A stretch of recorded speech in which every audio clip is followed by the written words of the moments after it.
All right, episode 7, Chrysler, baby. Let's go. baby. We're in motor review. I'm here with Julio Sacraj doing this again. All right. Americans. We're an American car shaker now. We're going for America. Fuck yeah. We're starting with Chrysler. America. Okay. Go. We're 25 seconds in. Oh, fuck. Chrysler, a well-known American brand, was first founded on June 6, 1925 by Walter Chrysler when the Maxwell Motor Company was reorganized into the Chrysler Corporation. It was originally hired to take over and overhaul Maxwell Motor Company in the early 1920s. But in January 1924, they launched the Chrysler 70, their first ever car. Specs were as followed: a 6-cylinder vehicle features included a high compression engine, an oil filter, and a carburetor, as well as 4-wheel hydraulic brakes and rubber engine mounts. This vehicle would mark the spark for the American automobile titan known as Chrysler. Yeah, Chrysler. It was the start. In 1925, the Maxwell mark was dropped from the Chrysler 70. The manufacturer was registered into Chrysler. By 1936, the company would gain a solid and formidable reputation as being the second best overall brand in the U.S. until 1949. You know, we see all these like second best, fourth best, third best. Who was first? Who was truly? Actually, number never mind. I already know that answer. Ford. Who was truly the best one in the hookup? It's kind of obvious. Yeah. Key timestamps for the Chrysler manufacturer. Starting in the late 20s, Chrysler would reintroduce multiple secondary manufacturers to distinguish its different vehicles. For example, Plymouth, introduced in 1928 for the low-end market. Plymouth. This is a brand I don't think y'all heard. DeSoto, introduced in 1928 for the medium price market. No idea. Never heard of Dodge, introduced in 1928 for both trucks and passenger cars. Dodge. The 1930s would see the rise of the Airflow models. Starting in 1934, these cars had a streamlined body. These were the first vehicles to feature aerodynamics. Matter of fact, Chrysler was the first manufacturer to include wind tunnels for their cars to test the vehicle's aerodynamics. Oh, nah. However, this would prove to be a failure because customers found these vehicles as unattractive, and as they have the right to do so. During the Great Depression, Chrysler sales would deplete, but sales of Dodge and Plymouth would keep Chrysler in business throughout the 1930s. We got him saying Chrysler. We haven't even said Chrysler once, and then you're the one out here saying it.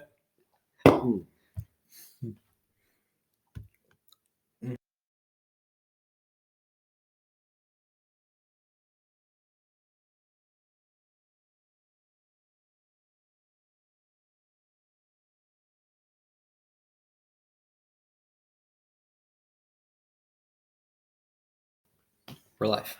We back. During the Great Depression, Chrysler sales would deplete, but sales of Dodge and Plymouth would keep Chrysler in business throughout the 1930s. Yeah, boy. For example, the 1934 Plymouth PE Deluxe, 82 horse and 140 foot-pound torque. The 1932 PV Sport Roadster. 1932 Plymouth PA Rumble C Coupe. What do you even say? 1935 to 1936 Plymouth. Chrysler. I hate you so much. 1940 was the era of the Second World War. Most of the factories were converted into factories for the war effort. Radar antennas, missiles, and military vehicles, as well as components for the Manhattan Project. Didn't Chrysler have like they had a rocket division? They had a rocket division. They made some missiles. What was that one called? I was watching Up to Speed. Operation Paperclip. Dude, imagine nukes, bro. Imagine be like, holy shit, I just got killed by a Chrysler.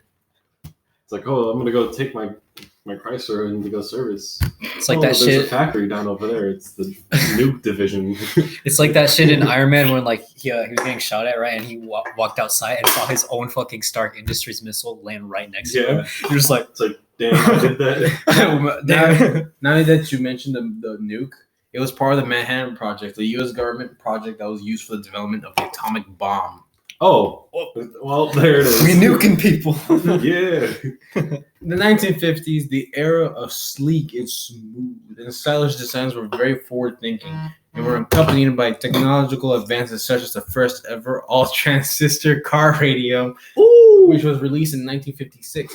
For example, the 1956 300B engine, a V8 overhead valves, 354 cubic inch transmission, was a 3-speed manual on the tree. So, like I said, On the ugly thing. Okay. No, not the.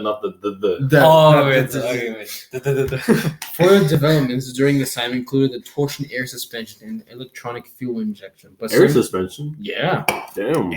But some significant quality issues with some car models and national recession muted their success in the late 1950s. Well, that explains.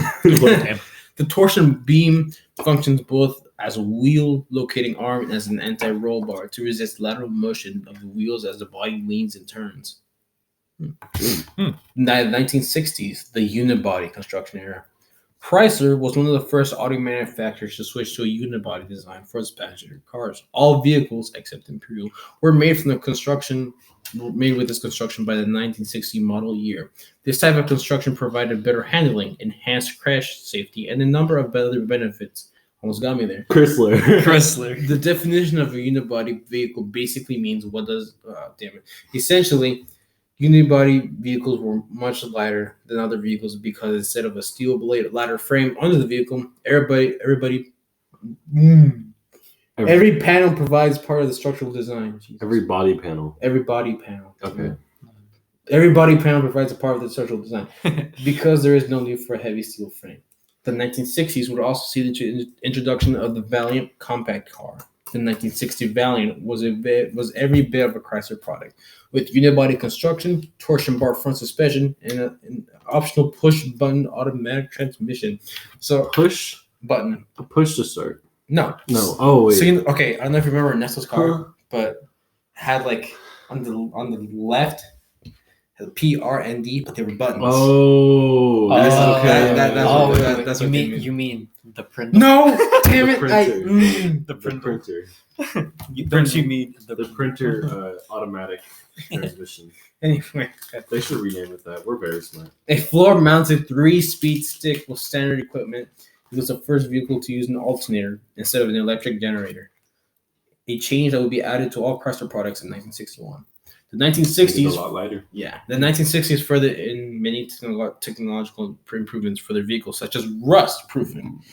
Jesus, rust proofing, which is much needed. Cruise control, electroluminescent instrument panel lighting. First car to have them standard in civilian car, the 1960 Valiant. First to make them standard in all cars, U.S. only, 1961. First American full line of passenger cars with unit body construction. In 1961, 4-wheel drive with an automatic transmission. That's on the Valiant. Yes. A 4-wheel drive. Yes. On a compact. On a compact car. Necessary. Required. It's very required. Effective immediately. Yeah. 1970s, Chrysler struggle. This is the gas crisis, right? Around there, yeah. Right. Okay. Like 69, yeah, 70. The 1970s saw the struggle of the manufacturer caused by pollution regulations and an increased focus on fuel economy due to the 1973 oil crisis, which led to lower sales volumes. At the same time, the introduction of economical, fuel-efficient cars from Japan also reduced the overall sales volumes. The Chrysler Cordoba, introduced in the mid-70s, was a success for the company. However, new vehicles, including the Dodge Aspen and Plymouth Valère in the 70s, were not properly tested and incurred huge warranty costs and destroyed quite a bit of customer loyalty. To help with foundering sales, Chrysler hired legendary executive Lee Iacocca, who was recently fired from Ford as CEO. Man, Ford messed up right there, man. Lee Iacocca. That thing was stuck in my head. Wait, but why did he get fired from Ford? They just didn't like him, I think. They just didn't like him? He had a certain thought, but yeah, he had ideas that Ford didn't like. Ford didn't like his ideas, so what the fuck? Because at the time, Ford was like, they were going for the economy cars because the gas prices and everything. Lee Iacocca was like, we make power built driven beast. Damn. No, which he did. He did do it. He did do that. The Dodge Aspen and Plymouth Volare were either offered as a sedan, coupe, or wagon. Chronic problems with stalling and poor drivability led to a horrible reputation that the Volare/Aspen quickly gained as new buyers were to discover for themselves. Premature rusting problems soon followed. In 1977, 1.3 million Chrysler Corporation models were recalled for these drivability problems. 1.3 million. Oh my God, we were talking about Imagine. Saturn a little bit ago. Imagine Chrysler with 1.3 million. What the Okay, heck? but that's like only one. It's only one major problem. But That's it's still a lot. 1.3 That's a lot of million. recalling, though. 1.3 million. Jeez. Little brief thing about Lee Iacocca. Lee Iacocca was a legendary American automobile executive, best known for the development of the Ford Mustang and Ford Pinto cars, while the Ford Motor Company in the 1960s, and for reviving the Chrysler Corporation as its CEO during the 1980s. Lee Iacocca. Lee Iacocca. The 1980s, the era of Chrysler's uprising, as mentioned. Oh my God. Do not disturb. Do not disturb. As mentioned, Lee Iacocca would lift Chrysler from its continuing downfall, realizing the trouble Chrysler was in, turned to Congress and secured a $1.5 billion loan in 1979. Then development of the K-car line, which would save Chrysler. In 1981, the Dodge Aries and Plymouth Reliant K-cars were introduced. These small, fuel-efficient, and inexpensive compact cars sold rapidly, bringing Chrysler back from the financial brink in the 1980s. The introduction of the Dodge Grand Caravan minivan was also very successful. Later on, in the 1980s, Chrysler began purchasing other automotive brands. Lamborghini and AMC, with the purchase of AMC, brought Jeep Mark under the Chrysler Corporation umbrella. Yup. Damn, that's insane. They had Lamborghini? Yeah, and What the fuck?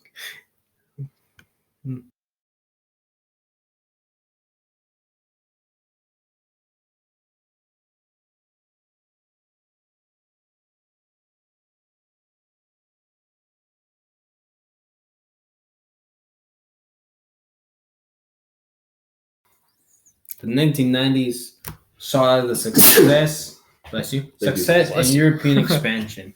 Thanks to new models like the Dodge Ram, the continued popularity of Jeep models, and other models like the Dodge Viper sports car, Chrysler continued to succeed in the 1990s. It began expanding and setting up car production facilities in Europe. In 1998, Daimler-Benz and Chrysler formed a 50-50 partnership. Also, a little thing about the Viper. If y'all didn't know, for this model year, there were recalls of this car. Why? Because you know how the Viper has the side exhausts, right? Yeah. So, get this. Okay. So people would step out the car, right? But the exhaust right there, so the skin would make contact with the exhaust system. Lord, that's a recall for sure. Also, that car, if I'm not, it did not have airbags. Yeah, no, it was just strictly like a death trap. The first gen was like a death trap. Death trap. Wow. Did not have airbags. No EC. No AC. There was a lot of problems with it. I don't know. Oh, there's the seatbelts were waist only. Yeah. So no like cross. So it was only a 2-point two-point seatbelt. Oh, okay. Jesus Christ. Mm-hmm. Jeez. And all this, a lightweight 10-cylinder, 5-speed or 6-speed, yeah. It was a 5-speed. 5-speed manual sports car The first gen was 5-speed. with little to no traction. Oh, okay. Because they didn't have traction control, stability control. Nothing. Nothing. Damn. Bare It bones. was just a bare bones death trap. That's the first gen though. Just the first gen. And if you survive all of that and you open the door, you're gonna touch Ah, the. Oh fuck! No power steering. No, it had power. It had power steering. It had power Shit. Ooh. That's like the only reason why I was like a reliable car. A reliable one can turn. 2000s, Daimler Chrysler in the financial crisis. The Daimler Chrysler partnership would prove to be very successful. In the middle of 2005, it was considered the most successful of the big three Detroit automakers. However, in 2007, a majority stake of Chrysler was sold to Cerberus Capital Management for $7.4 billion. Then the automotive industry crisis of 2008 began, and Chrysler faced serious questions about whether it would survive in 2009. Eventually, President George W. Bush approved a $13.4 billion rescue loan for major American automakers, including Chrysler. Jesus. Yep. The company received an extra $6 billion in supporting for merging with Fiat. That's when all hell broke loose. Anyways, with Fiat in April 2009. Fiat, fix it again, Tony. Present day, Fiat Chrysler Automobiles in April 2009, Fiat SVA and Chrysler formed an alliance as Chrysler filed for Chapter 11 bankruptcy protection. By May 2011, Fiat had repaid more than $7.4 billion in government loans and bought the shares of Chrysler held by the U.S. Treasury, creating Fiat Chrysler Automobiles, the current incarnation of the company. The future. Today, Fiat Chrysler Automobiles FCA is one of the most powerful and profitable automotive groups in America and abroad. While there is no way to know what the future holds, it seems like the FCA will continue to thrive, especially thanks to the popularity of the Jeep brand and new innovative models like the Jeep Gladiator pickup truck. That's funny. Anyway, yeah. So, what do you guys think? Dog shit company. God, I hate America. I could see that. What about you, Juice? What do you think? Jeep really got it up there. You know, I see that. Yeah. It's not because I'm biased, because I have one, okay? I'm like, right at you, Jesus. Just leave me alone, all right? Juice, Jeep drivers waving. What are you driving? What did you drive to get here? Yeah, what did you drive to get here, Jesus? Yeah. I want to know. Yeah. What'd you drive? Huh? What are the specs of your car? Yeah. What is the model? I know it's diesel. You spent some money on it today. It's a turbo diesel Jeep Wrangler. Okay, leave me alone. Come on, say it with some heart. So you it's a 2020 Wrangler turbo diesel. Yeah, I like that. All right. I love the energy. Love it. But honestly, for me, I don't really hear much about Chrysler these days. No. Basically, the only thing that's keeping it alive is Dodge. Yeah, it's Jeep, like its daughter company. Dodge Jeep. Yeah. Because Fiat's going down. Yeah. Fix it, Tony. Fix again, Tony. Because I don't really hear much about Chrysler at all. Yeah, Chryslers aren't really around. I only see Chryslers if they're SUV. Either that or that stupid ass van. Yeah, I know what you're talking about. I hate it so much. It's either one of those. I don't even see it on the streets, to be honest with you. I rarely ever see a Chrysler. You'll see it, but it's like Chrysler. No, you wouldn't even do that. It's like, it's like, you drive a Chrysler. You're still around. You're still around. So Dodge is basically saving Chrysler right now. Yeah, literally. Yeah. Literally. With their Mopar. No. Yeah. So it's a sister company, or a sister. Chrysler's the main. It's it's like a daughter company. Oh, yeah. Okay. That makes sense. Like Chrysler owns Dodge and Jeep and Fiat and all that shit. Wait, so Chrysler owns Dodge, but the only Dodge is the only thing that's going. Yeah.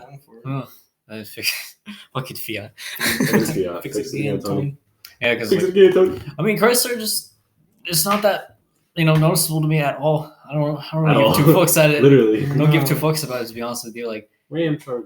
Because anytime you try to associate Chrysler, you're just gonna think, yeah, Dodge. Yeah, Dodge. Also, when you think of Chrysler, you think of old people.